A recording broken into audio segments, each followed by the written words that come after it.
Madam ज़रा side हटना, मुझे अपनी गाड़ी निकालनी है। क्या बोला तूने? गाड़ी से हट जाऊं? नींद से उठ के आई है क्या जो इस गाड़ी को अपना बता रही है? नींद से उठ के आई होगा क्या मतलब मैडम? जब मैं बोल रही हूँ कि ये गाड़ी मेरी है तो मतलब मेरी है। और वैसे भी ना, ये गाड़ी मेरे हस्बैंड की है, तो उनकी चीज़ तो ऑब्वियस सी बात है ना कि मेरी होगी। तेरे पति की गाड़ी है ये, क्यों पागल बना रही है? तेरे जैसी बहन जी के पति के पास ना इतनी महंगी कार नहीं हो सकती। और मेरी बात ना कान खोल के सुन ले, ये गाड़ी तेरे पति की नहीं है, ये हमारे कंपनी के बॉस की है, समझ आई? ओह अच्छा, तो तुम मेरे पति के ऑफिस में काम करती हो, और मैं भी तो यही बोल रही हूँ कि ये मेरे हस्बैंड की गाड़ी है और मेरे हस्बैंड ही तुम्हारे बॉस हैं। ओ गंवार, तेरे जैसी बहन जी से मेरे बॉस शादी करेंगे? पागल वागल हो गई है क्या, या मुझे पागल समझती है, कुछ भी बोली जा रही है? और मेरे बॉस के पास ना बहुत पैसा है, तेरी जैसी बहन जी और फटीचर लड़कियों की तरफ आंख उठा के भी नहीं देखते वो, समझ आई तुझे? Mind your language. आप जो ये सब बोल रही है ना, प्लीज बोलना बंद कीजिए। और क्या दिक्कत है मुझ में? क्यों नहीं हो सकती मैं आपकी बॉस की वाइफ? क्योंकि मेरे बॉस के पास बहुत पैसा है। जैसे मेरे बॉस मेंटेन करके रखते हैं ना खुद को, उनकी वाइफ भी रखती होगी। तेरे जैसा गंदा सा सूट पहन के ना वो बाहर कभी नहीं जाएगी। आपकी बातों से ना ऐसा लग रहा है कि आप इस ऑफिस में नई आई हैं, शायद अपने बॉस को अच्छे से जानती नहीं है।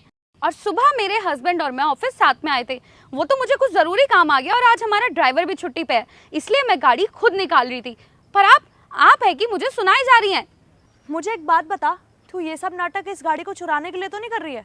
क्योंकि जो तेरी हरकतें है ना, उससे तो ऐसा ही लग रहा है कि तू इस गाड़ी को चुराना चाहती है। और एक बात, ये गाड़ी ना मेरे बॉस की है, अगर तूने दोबारा बोला ना कि ये गाड़ी तेरी है तो मुझसे बुरा ना कोई नहीं होगा। चल निकल अब यहाँ से।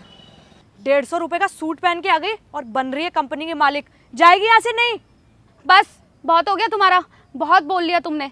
मैं तुम्हें कुछ बोल नहीं रही हूँ, इसका मतलब ये नहीं है कि तुम मुझे कुछ भी सुनाए चले जाओगी। और क्या बोला तुमने? 150 रुपए का सूट? अरे मैंने ये सूट पहना हुआ है, मुझे अच्छा लग रहा है, तो तुम्हें क्या प्रॉब्लम हो रही है?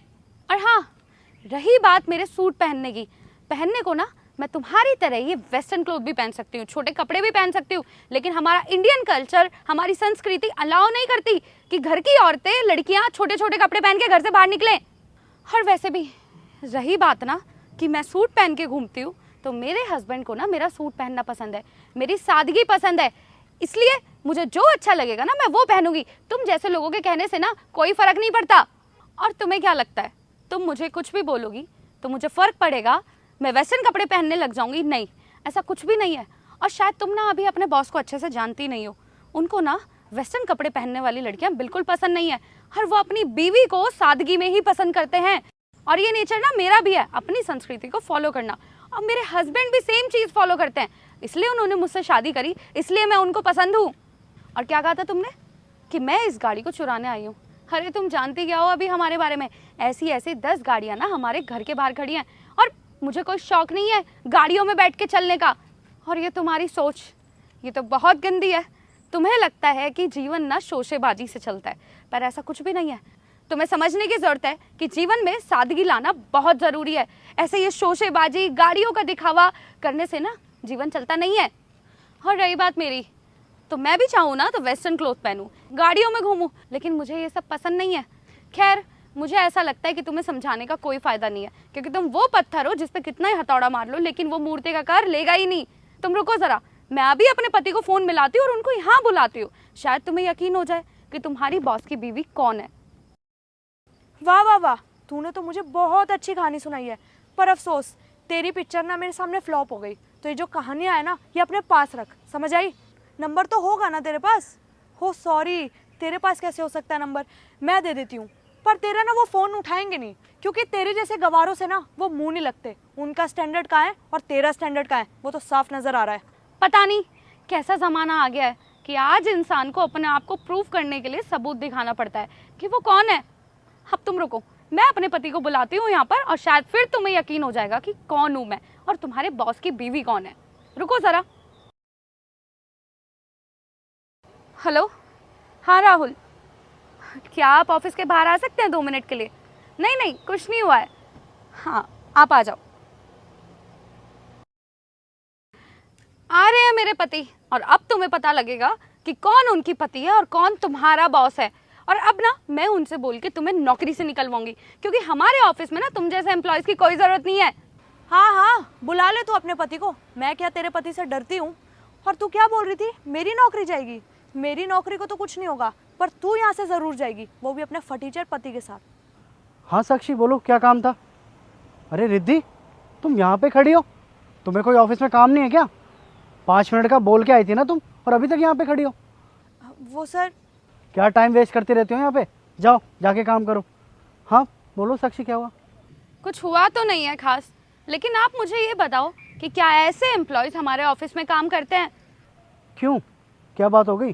कुछ कहा क्या इसने? कुछ नहीं राहुल, बस इन्होंने तो मुझे बहुत कुछ सुना दिया है कि मेरे जैसी सूट पहनने वाली सिंपल सादा लड़की आपकी बीवी हो ही नहीं सकती। और आपको पता है राहुल, ये मैडम तो मुझे चोर बता रही हैं। ये बोल रही हैं कि मैं इस गाड़ी को यहाँ पर चुराने आई हूँ और ये अपने बॉस को बुला के मुझे धक्के मार के यहाँ से बाहर निकलवा देंगी। क्या? अरे तुम्हारा दिमाग खराब है क्या? मेरी वाइफ है ये ना दूसरी कंपनी में बैठती है। आज इसको यहाँ पे कुछ काम था इसलिए आके मेरे ऑफिस में बैठी, और तुम इसे चोर बता रही हो? क्या सेंस है ये? सर सच में ही आपकी वाइफ हैं? I am so sorry sir, मुझे नहीं पता था। मैंने इन्हें जाने अनजाने पता नहीं क्या क्या बोल दिया। अगर मुझे पता होता ही आपकी वाइफ है तो मैं कभी इनके साथ बदतमीज़ी नहीं करती। I am really sorry sir, and ma'am I am really sorry.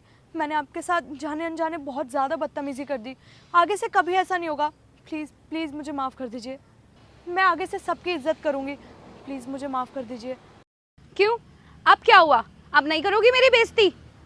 मैं भी तुम्हें इतनी देर से यही समझाने की कोशिश कर रही हूँ कि ये मेरे पति हैं, लेकिन तुम मुझे चोर बोल रही हो, झूठा बोल रही हो, मेरी बात मानने के लिए तैयार ही नहीं हो।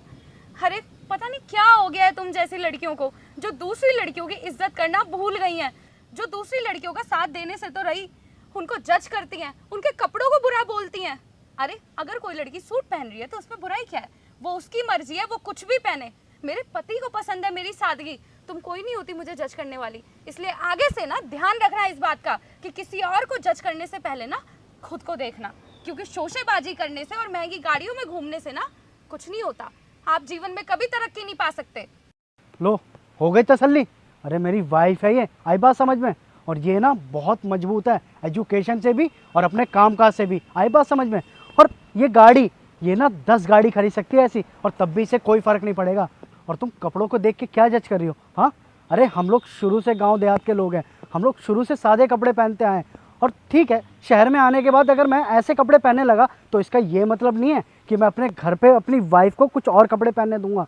इसका मतलब ये नहीं है कि हम अपने संस्कार भूल जाए या अपनी संस्कृति से पीछे हट जाए। अब शक्ल क्या देख रहे हो खड़े खड़े? जाओ अपना काम करो ऑफिस में। Okay sir. यार ऐसी चीज़ें होती रहती है, इग्नोर क्या करो। और तुम बताओ, तुम्हें कुछ काम है तो कहीं छोड़ देता हूँ मैं, वैसे भी ड्राइवर तो आया नहीं हमारा। अरे नहीं, आपको परेशान होने की कोई ज़रूरत नहीं है, मैं खुद चले जाऊँगी। चलो ठीक है, आराम से जाना, और काम हो तो ज़रूर बताना, ठीक है? ठीक है।